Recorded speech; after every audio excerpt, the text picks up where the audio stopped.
آئینی ترمیم کو شخصیات کے تنازع میں یرغمال نہ بنایا جائے، بلکہ آئینی اصلاحات لائی جائے باقاعدہ طور پر، اور ملک کے عدالتی نظام کو ٹھیک کیا جائے۔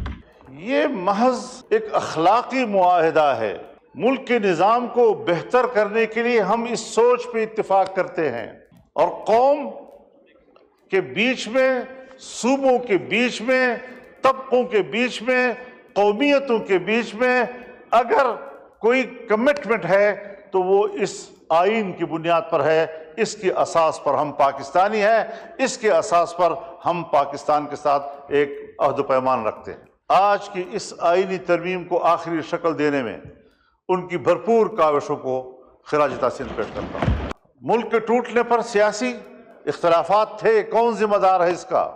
اور یہ کوئی معمولی حادثہ نہیں تھا کہ جنرل ضیاء الحق کے زمانے سے ہم جمہوریت کی بات کرتے ہیں، جمہوریت کی جنگ لڑتے ہیں، جمہوریت کو طاقتور بناتے ہیں، لیکن عملاً آمرانہ قوتیں مضبوط ہوئی ہیں اور جمہوریت کمزور ہوئی۔ ایسی چیزیں اس میں موجود تھیں کہ جس میں ہم جمہوری لوگ، پارلیمانی لوگ جمہوریت کو مستحکم کرنے کے دعوے کے ساتھ جمہوریت کا قتل کر رہے تھے۔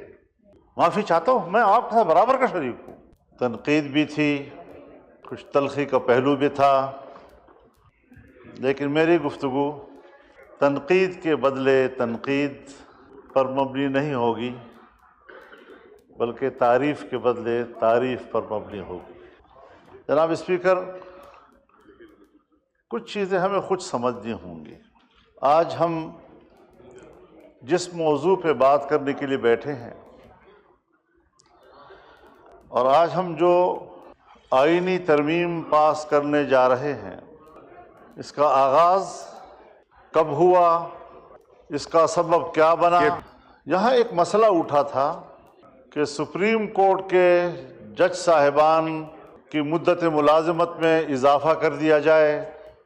ایک یہ بھی تجویز تھی کہ ججوں کی تعداد میں اضافہ کیا جائے، اور یہ بحث میڈیا میں زیادہ چلتی رہی۔ باضابطہ طور پر ہمارے سامنے ایسی کوئی بات نہیں آئی، لیکن بالآخر پارلیمان کے اندر سے بھی، سیاسی حلقوں کے اندر سے بھی جب اس قسم کی باتیں ہمیں یہاں پہنچی تو میں نے اس وقت اسی فلور پہ یہ عرض کیا تھا کہ یہ ایک آئینی ترمیم ہوگی، اور آئینی ترمیم کا موضوع شخصیات ہیں۔ یہاں پر اصل میں جھگڑا شخصیات کے حوالے سے ہے کہ اگر ایک جج ہے تو اس سے حکمران پارٹی گھبرا رہی ہے، اگر دوسرا جج ہے تو اس سے حزب اختلاف کی جماعت جو ہے وہ گھبرا رہی ہے، اور ایک کی کوشش یہ ہے کہ فلاں جج ہو، دوسرا کہتا ہے کہ فلاں جج ہو۔ اس چیز میں ایک مسئلہ پھنس گیا تھا، جس کے لیے میں نے عرض کیا تھا کہ آئینی ترمیم کو شخصیات کے تنازع میں یرغمال نہ بنایا جائے، بلکہ آئینی اصلاحات لائی جائے باقاعدہ طور پر، اور ملک کے عدالتی نظام کو ٹھیک کیا جائے۔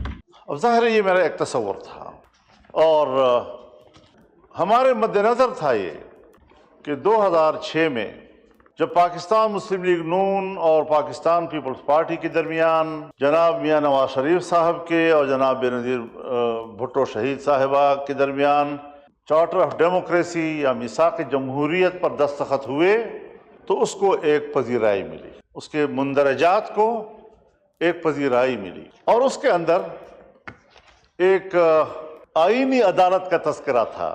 اب ظاہر ہے میں ہوں یا جتنی بھی یہاں پر پارلیمانی جماعتیں ہیں جو اس وقت موجود تھیں، یا جو سیاستدان تھے اس وقت، ہر چند کے بہت سے لوگ اس کے دستخطی نہیں ہیں، لیکن بعد میں ایسے فورم وجود میں آئے کہ ان فورمز پر جب ریزولوشنز آئے تو وہ انکلوڈیڈ بائی COD، اور ہم نے بھی اس پر ساتھ کیا ہے۔ لیکن جناب اسپیکر، ہمیں ایک بات سمجھ لینی چاہیے کہ COD نہ تو آئین کا متبادل ہے، یہ نہ قانون کا متبادل ہے، یہ محض ایک اخلاقی معاہدہ ہے۔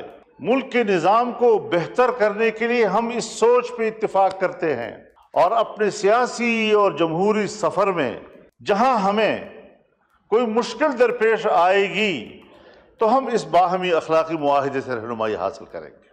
اگر کہیں پر اس کا آئین سے تصادم ہو تو ظاہر ہے کہ پھر آئین پہ عمل ہوگا، لیکن اگر ہمارے پاس 2/3 اکثریت حاصل ہو کسی بھی پارٹی کے پاس اور وہ اس COD کے اندر مندرجہ کسی معاہدے کے شق کے حوالے سے تبدیلی لانا چاہے تو لا سکتے ہیں، لیکن آئین مقدم ہوگا، اس میں تو کوئی شک نہیں ہے۔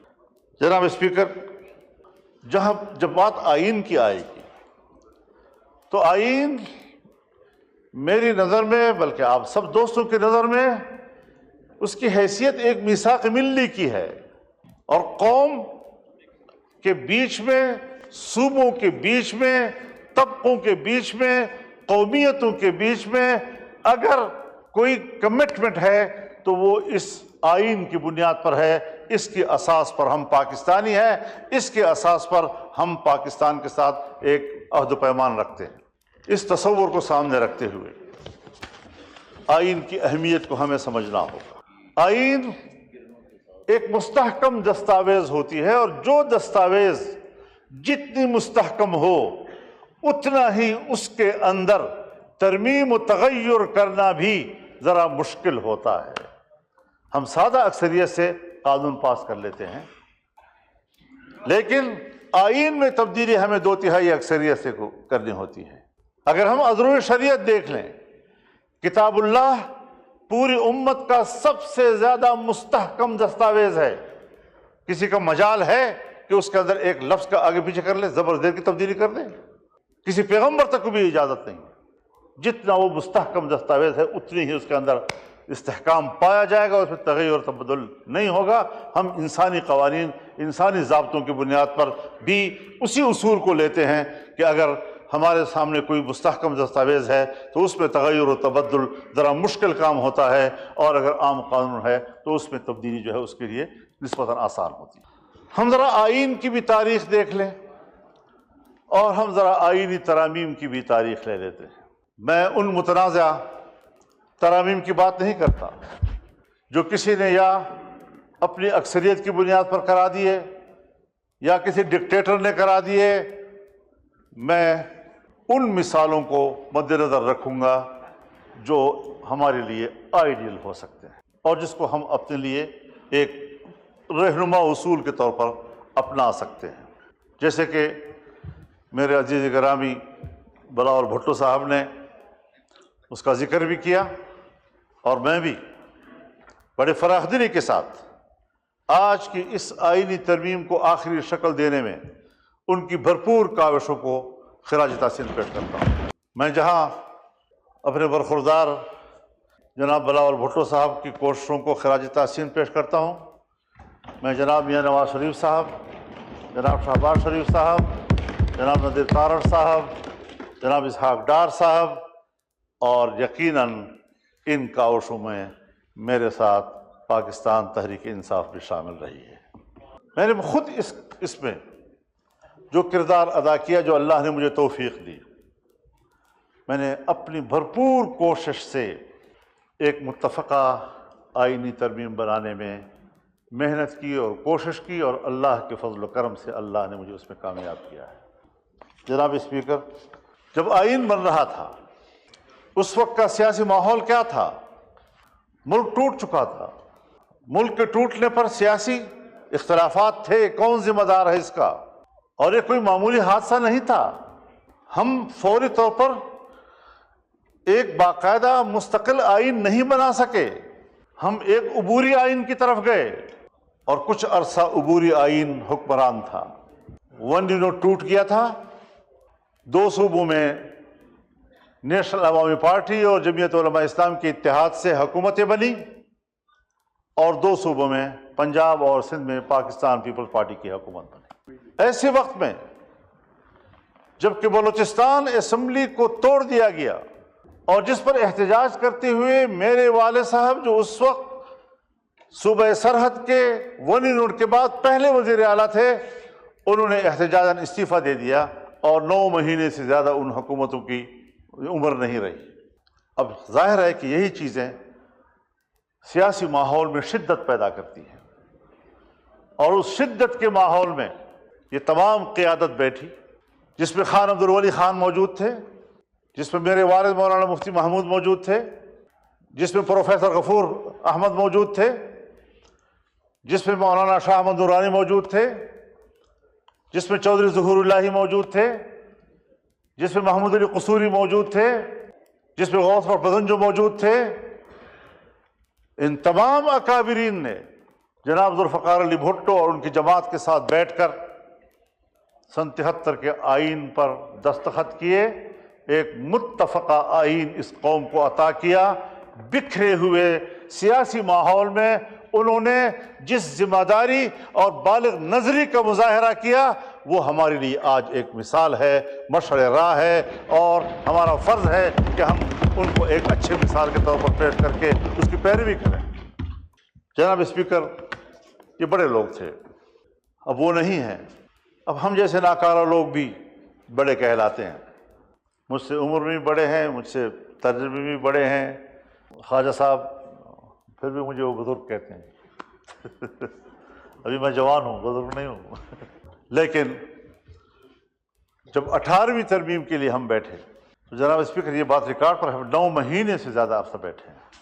میاں رضا ربانی صاحب اس کی چیئر کر رہے تھے، ہمارے اسحاق ڈار صاحب اس میں موجود تھے، فاروق ستار صاحب اس میں موجود تھے، ان کے ساتھ ان کی ٹیمیں موجود تھیں، اور ہم نے 9 مہینے گزار کر ماضی کے تمام خرابیوں کو آئین سے نکالنے کے لیے کام کیا. ہم متفقہ نتیجے پر پہنچے، اور اس میں بھی کوئی شک نہیں ہے کہ عدلیہ کے حوالے سے اس وقت ججز کے تعین کے لیے پارلیمنٹ کو ایک کردار دیا گیا، لیکن بہت جلدی ہی 19ویں ترمیم کے ذریعے سے وہ واپس لے لیا گیا.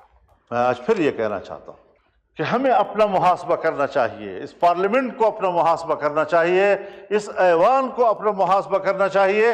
اور زعماء قوم جو اس کے پہلے میرے ساتھ اجلاسوں میں اکٹھے بیٹھتے رہے ہیں، اور جنرل ضیاء الحق کے زمانے سے لے کر آج تک ہم مسلسل جدوجہد میں ایک دوسرے کے ساتھ رہے ہیں.